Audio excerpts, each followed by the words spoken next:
The suspense. I'm telling you. Okay. You're good to go. Put the gear down. Put the gear down. We put the gear. There's 3 people on board. No, we had a loadmaster. We had a loadmaster. That was Rayburn.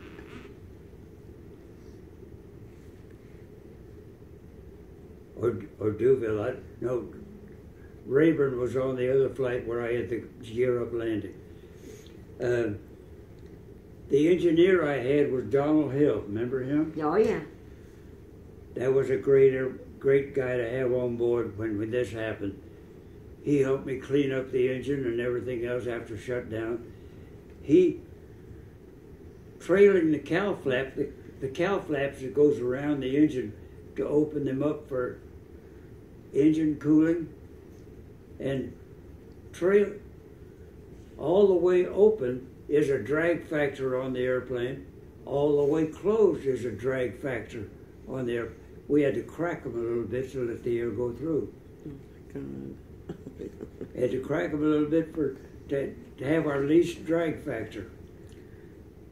And Donald Hill, when I went down to trail the cowl flaps, they were already trailed. Donald had already done it.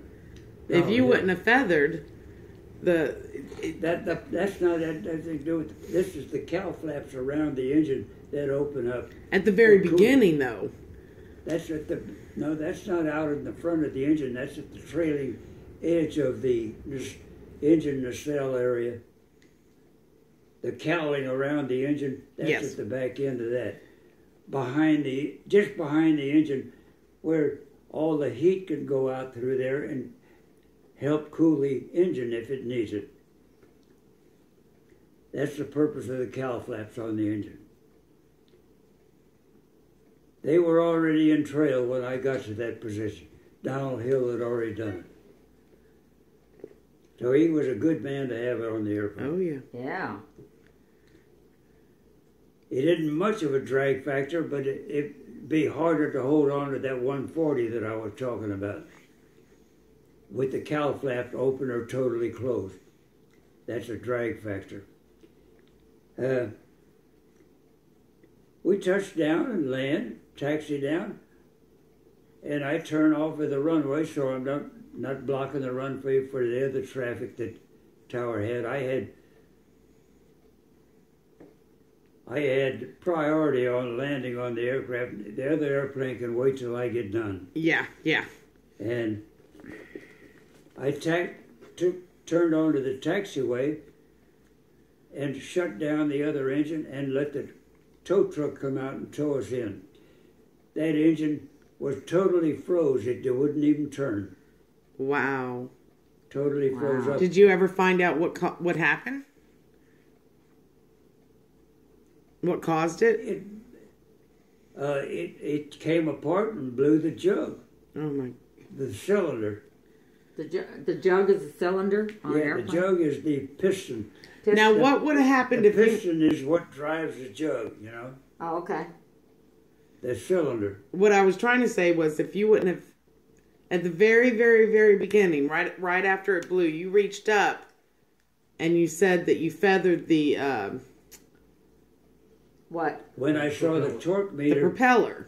When I saw the torque meter go through 1,000 pounds of torque, below 100 pounds of torque, below 100 pounds of torque, that's drag factor.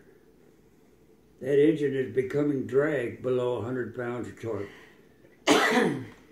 There was no yawing of the airplane at all when I punched it out. It just feathered and there was no yawing of the airplane. It didn't even yaw. The pilot in the left seat didn't even know I had shut down the engine. That you had even done it, yeah. Yeah. See, that's the part I caught in the entire story. He didn't even know that I had quick shut thinking, down. Gramps. I was like, that was amazing. Did it dropped a valve? Is that what it did? Cylinder come unglued from the piston that drives that cylinder, and it disintegrated and lost all the oil in the engine, and it still rotated enough to where without that oil, the engine froze up. Plus all that other metal in there kept the prop from turning. It totally froze. why we use the term froze, meaning it froze. It's solid, won't move it either way. That's froze up. But it's not the same thing as dropping a valve? Because this guy's signal shifter said, asked if it dropped a valve. No, the valves were, I don't know whether that caused the blowing of the jug or not.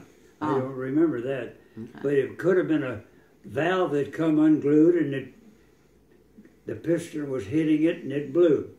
Okay, I guess that's what it meant. He was saying it dropped a valve and caused this to happen. It could. Yeah, Could okay. have. Okay. Very likely. Very likely? Yeah, okay. Wow.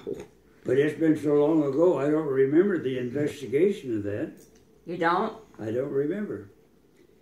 Or what they found on the engine. They just said it blew a jug and lost all the oil. I didn't hear anything else. But you didn't do a mayday on this one. No, I didn't do a mayday. All right. Andy Chaplin was our ops officer at that time. He was watching me take off. He saw the engine blew. He saw the prop stop before the gear was up. That's crazy. And that is the worst engine failure I ever had. Is it really? Yeah. You need him to get off the ground. If I'd have been at a high elevation airport like Reno, Nevada, State Air Force Base, that's at 6,000 feet with rising terrain in front of me. 140 at level flight, I'd have been losing. I couldn't have held on to my 140 at 6,000 feet. I would have crashed into the desert. Not desert, whatever that. Yeah, In rising terrain, I had to hit the ground. Oh my gosh. If I was at a high elevation with rising terrain in front of me after takeoff. Okay. Wow. I guess we're ready to go into the Well, you need to go wet? No. No? No. Okay, because in about 30 seconds, it's going to stop, and I'm going to need 5 minutes before we tell your final story, the worst thing that ever happened to you. Yeah, okay. And I think we've had some pretty worse things already. until you tell the next story, and it's like, I know which one you're about to tell. Yeah. That one still gives me chills. Right. But I want to go the ahead. other one was nothing compared to those. Yeah. Like that misread altimeter, that was serious stuff.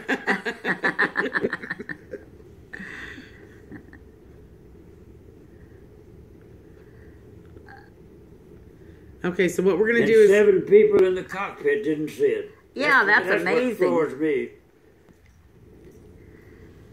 Okay, so now we're going to... Had to have a paratrooper at the back tell us.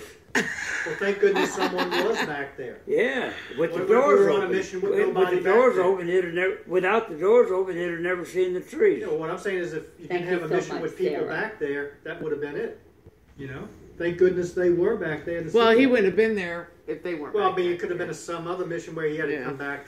And thank you But he for didn't all know the the hearts. altitude. That's Okay. awesome. Okay, so we're going to take 5 minutes then, and I'm going to go dump this on the computer, okay? And then we'll be able to get your final finale story. Final finale story is a gear that wouldn't come up or down. It's a good one, though. Donnie I was said, saying that for the people listening. Oh, yeah. It's a gear that wouldn't come up and down. Dad, I have a message for you. Tell Major Crone that Chief Crone said I'm proud of him.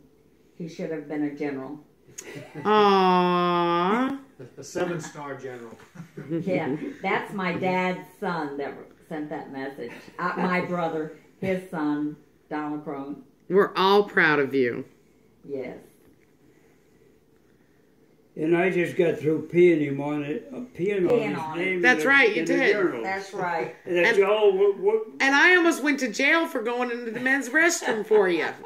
I gotta go wet now. Go Okay. ahead. That's a panic piss. A panic piss? He said he had to stop talking about it. He was getting scared. Okay, so 5 minutes, guys.